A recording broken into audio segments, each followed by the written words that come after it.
बिस्मिल्लाहिर्रहमानिर्रहीम, अस्सलाम वालेकुम। मैं हूं अब्दुर्रऊफ और आप देख रहे हैं बागी टीवी।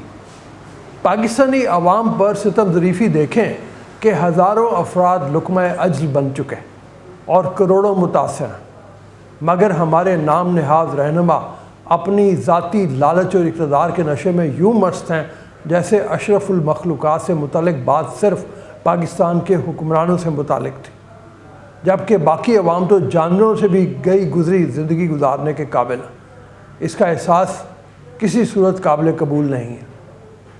वो कहते हैं किसी दाना शख्स ने कहा था कि मैं ये तो मान सकता हूँ कि कोई शराब पिए और उसे नशा ना हो, मगर ये नहीं मान सकता कि कोई इक़्तिदार में हो और उसे अपने इक़्तिदार का नशा ना हो। मौजूदा आफत से निमटने के लिए हमें आलमी बरादरी को पूरी क़ुव्वत के साथ मुतवज्जे करना होगा। इसके लिए हमें आलमी इदारों से कर्ज़ों की माफ़ी समेत दीगर कई मुतालबात करने होंगे और उन्हें कायल करना होगा। ये तभी मुमकिन है कि हमारी सियासत और सहाफ़त का महवर और मरकज़ सैलाब और उसके मुतासरीन बन जाए। इन हालात में अगर कोई फ़र्द सियासत या सहाफ़त का रुख किसी और इशू की तरफ मोड़ता है तो वह सैलाब मुतासरीन के साथ जुल्म और पाकिस्तान के साथ ज़्यादती का मुर्तकब होता है, क्योंकि हमारी सियासत और सहाफ़त में दीगर इशूज़ पर बहस को देखकर बाहर की दुनिया को ये तासुर मिलता है कि शायद पाकिस्तान को किसी बड़ी और गैर मामूली आफत का सामना नहीं, क्योंकि इस कौम के रहनुमा और मीडिया ख़ुद दीगर इशूज़ की तरफ मतवज्जे हैं। यूँ सियासी जलसे करना अपनी जगह, लेकिन जब हर जलसे में इमरान खान अफवाज पाकिस्तान से मुताल्लिक़ हर्जा सराई करते हैं तो न सिर्फ सियासत और सहाफ़त इसके गिर्द घूमने लग जाती है, बल्कि दुनिया की तवज्जो भी इस तरफ से हट जाती है। ये मुल्क के साथ बदतरीन ज़्यादती और सैलाब मुतासरीन के साथ जुल्म अज़ीम है जिसका इमरान खान तसलसल के साथ मुर्तकब हो रहे हैं। इस वक्त निस्फ पाकिस्तान पानी में डूबा हुआ है और सैलाब से मुतासर है।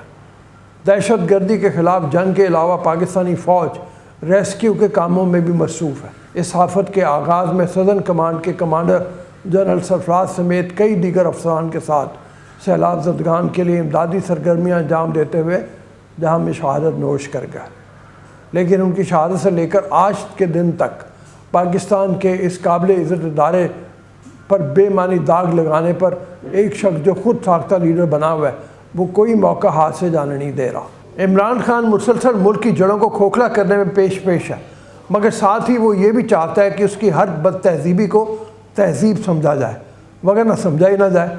जैसे गालिब का कहना था कि कुछ ना समझे खुदा करे कोई। मुल्क का हर शहरी हज़रत की खुश बयानी से आशना हो चुका है। हज़रत ने एक ही जुमले में 3 मरतबा ठोकर खाई। मुहिब वतन आर्मी चीफ़ का मुतालबा किया, गोया आला अस्करी क़यादत में कोई गैर मुहिब वतन भी हो सकता है। आइंदा आर्मी चीफ़ से करप्शन पर गिरफ्त की उम्मीद बांधी। करप्शन के मामला देखना आर्मी चीफ़ के दायरे कार में नहीं आता। इसके लिए FIA, नैब और अदलिया मौजूद है, और ये कि आर्मी चीफ़ की तैनाती वज़ीर-ए-आज़म का स्वाबदीदी अख्तियार है। इसके लिए वज़ीर-ए-आज़म को कायदे हिज़्ब इख्तिलाफ से मुशावरत की भी ज़रूरत नहीं, और इमरान खान तो अपोजिशन लीडर भी नहीं है। 9 अप्रैल के बाद से उनकी जमात के अरकान असम्बली मुस्ताफ़ी हो चुके हैं। कौमी असम्बली में राजा रियाज़ अपोजिशन लीडर हैं। इमरान खान और उनके रफ़का 2014 के धरने की तरह इस्तीफ़े और माली मामला से बैक वक्त मुस्तफ़ीद हो रहे हैं।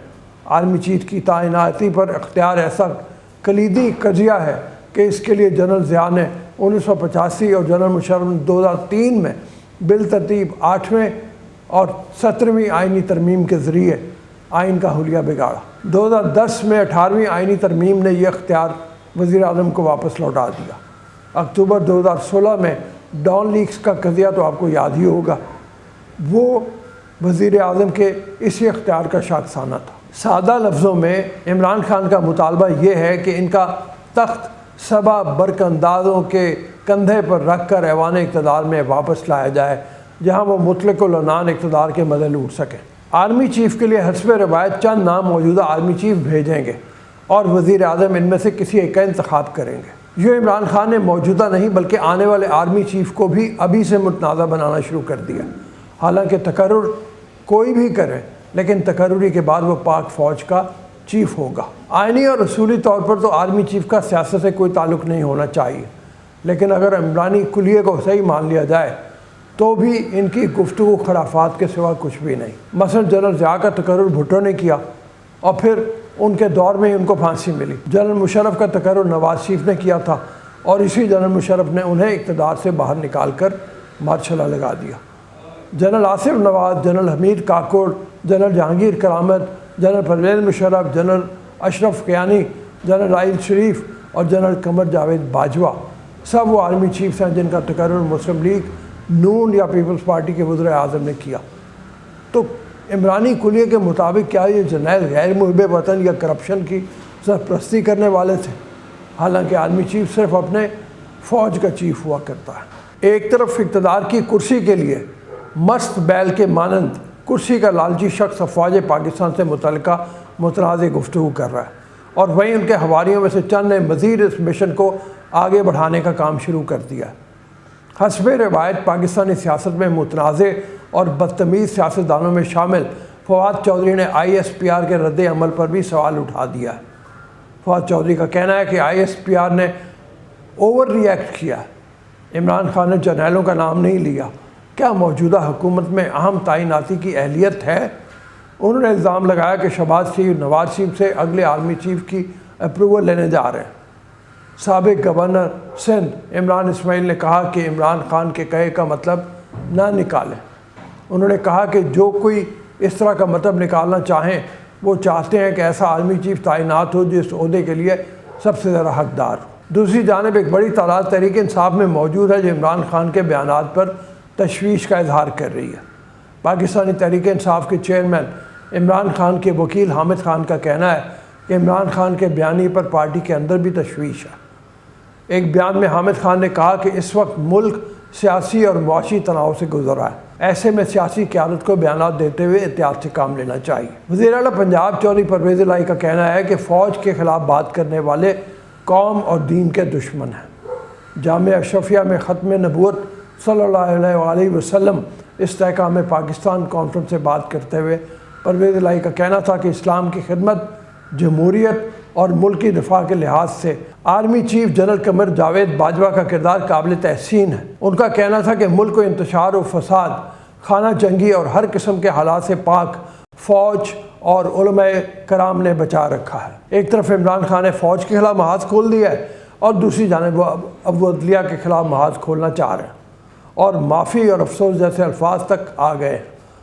چیئرمین تحریک انصاف عمران خان نے خاتون جج زیبا چودھری کو دھمکی دینے سے متعلق کیس میں اسلام آباد ہائی کورٹ میں تحریری جواب جمع کرا دیا ہے۔ عمران خان نے اسلام آباد ہائی کورٹ کے حکم پر نیا تحریری جواب جمع کرایا جو 19 صفحات پر مشتمل ہے۔ عمران خان نے شو کاز کے جواب میں ضمنی جواب عدالت میں جمع کرایا۔ چیئرمین تحریک انصاف نے عدالت میں جمع کرائے گئے جواب میں جج زیبا چودھری سے متعلق کہے گئے الفاظ پر افسوس کا اظہار کرتے ہوئے کہا کہ غیر ارادی طور پر منہ سے نکلے الفاظ پر گہرا افسوس ہے۔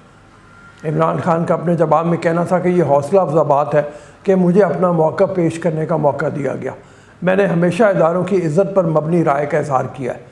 یقین دہانی کراتا ہوں کہ عدالت اور ججز کی عزت کرتا ہوں اور کرتا رہوں گا۔ ان کا کہنا تھا کہ ججز عام آدمی کو انصاف فراہم کرنے میں ہمہ وقت مصروف رہتے ہیں۔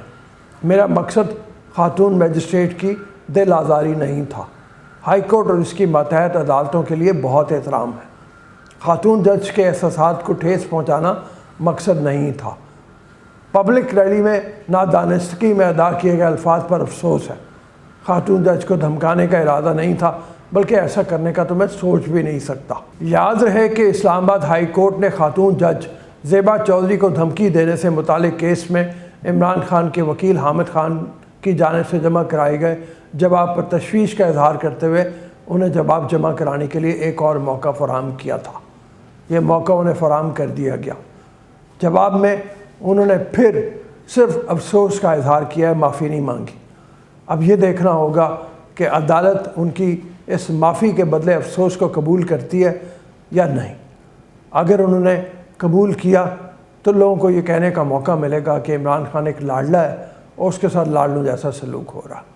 ابھی اجازت دیجیے، ہمارے چینل کو لائک کرتے رہیے، اس کو سبسکرائب کریں اور دوستوں کے ساتھ شیئر کریں۔